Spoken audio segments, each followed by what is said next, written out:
Dans l'épisode précédent, nous nous sommes arrêtés à l'éruption massive marquant l'extinction du Trias jurassique il y a un peu plus de 200 millions d'années, précisément 201 millions selon le documentaire. Le prologue commence et on nous présente la Pangée en train de se diviser en deux, un événement qui va se produire progressivement pendant le Jurassique. D'abord, nous allons à Gondwana, le continent situé au sud, et on nous montre les ptérosaures du Jurassique qui ont survécu. Au fait, ceci est la critique du deuxième épisode du documentaire Les dinosaures sur Netflix. J'ai déjà fait la critique du premier épisode si tu veux aller la voir ici. Mais tu dois te demander comment ont-ils pu survivre à cette extinction massive et à cette éruption volcanique. La plupart des espèces ont disparu, mais celles proches de la mer, plus flexibles, à alimentation variée et de plus petite taille, ayant besoin de moins de nourriture, ont eu plus de chances de s'adapter. De plus, l'extinction de nombreuses espèces a créé de nouvelles niches écologiques, offrant des opportunités inédites. Avoir des ailes est aussi un grand atout pour fuir des environnements hostiles. Ici, on nous présente officiellement le premier sauropode de la série, le Vulcanodon, à côté d'un Massospondylus, et ils le font un peu comme dans Dragon Ball. Ils ramènent un ancien personnage, comme le Massospondylus, puis ils introduisent ce nouveau personnage, juste pour les comparer et faire comprendre que ce nouveau personnage est beaucoup plus grand, beaucoup plus fort et bien meilleur que l'ancien, et que, maintenant, c'est lui le chef. C'est comme quand ils ont ramené Mecha Freezer dans la saga des androïdes, puis Trunks est arrivé pour le découper rapidement avec son épée, comme pour montrer que l'ancien gars ne vaut plus rien, maintenant c'est moi le chef.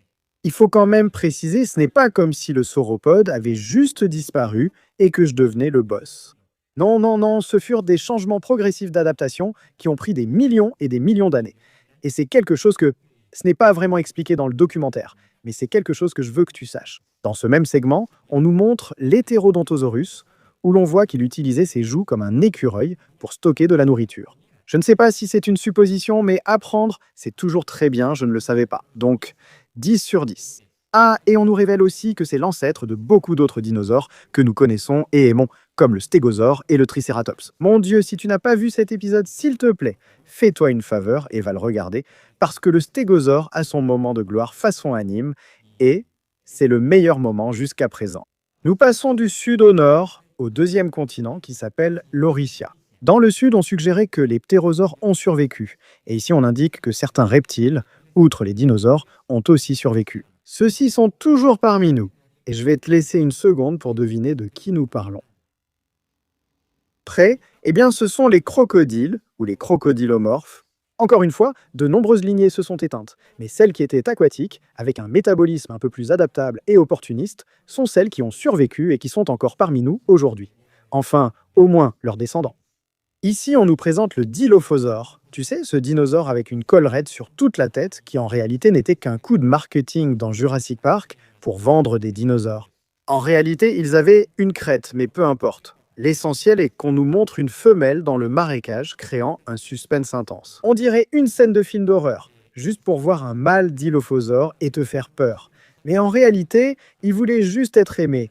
Et c'est pareil pour beaucoup de choses effrayantes dans la vie, elles ont juste besoin d'un peu d'amour. Le mâle fait un rituel de parade nuptiale à la femelle, et on sait que beaucoup de théropodes avaient ce comportement de gratter le sol, car il y a des preuves fossilisées. Ce qui est un très bon détail. Et on montre aussi le dimorphisme sexuel, c'est-à-dire des différences visibles entre la femelle et le mâle qui varient selon les sexes. Dans ce cas, la coloration de la crête et aussi du cou, où le mâle avait cette couleur rouge très vive, tandis que la femelle était plus pâle, et il s'inspire probablement des oiseaux modernes. Après s'être ridiculisé, le mâle est ignoré par la femelle, ce qui m'agace un peu. Nous avons déjà vu 2 rituels de parade nuptiale. Dans le premier épisode, les ptérosaures, où le mâle est mangé par un Liliensternus, selon Morgan Freeman, et dans le second, il est repoussé. Donc je pense définitivement que les producteurs se projettent à travers ces mâles.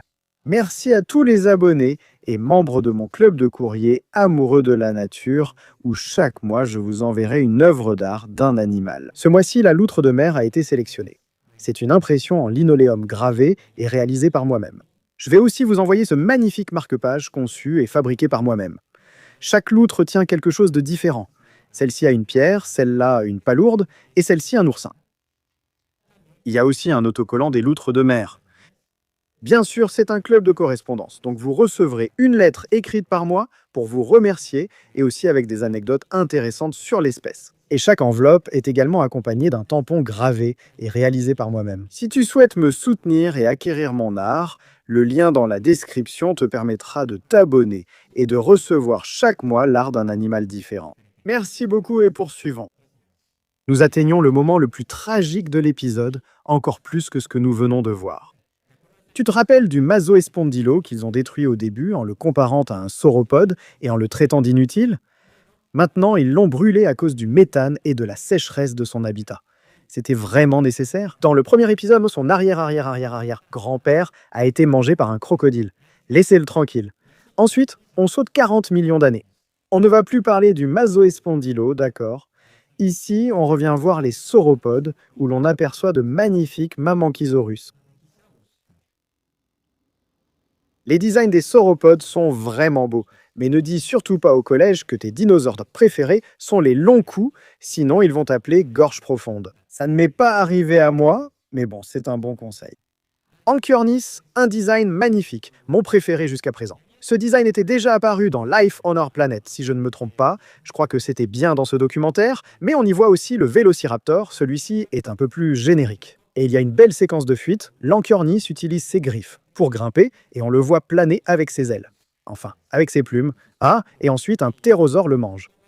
Pas de fins heureuses ici, que dire? J'ai vite passé cette partie pour parler des stégosaures et allosaures, de superbes designs. Les stégosaures sont incroyables, l'allosaure femelle avec la cicatrice, magnifique. Ils nous montrent une chose essentielle, tous les dinosaures n'étaient pas parfaits. Certains avaient eu des cicatrices, maladies ou infections. On a même retrouvé des os cancéreux, ce qui est un détail important à comprendre. Dans cette partie du documentaire, il y a des combats, des coups et des comportements de défense de la part des stégosaures.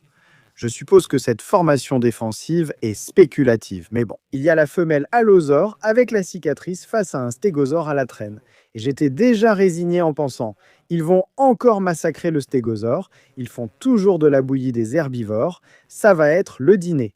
Et bam, il lui donne un coup direct à la hanche avec sa queue, et je n'en revenais pas. C'était magnifique. Dans la nature, il faut se méfier autant des herbivores que des carnivores.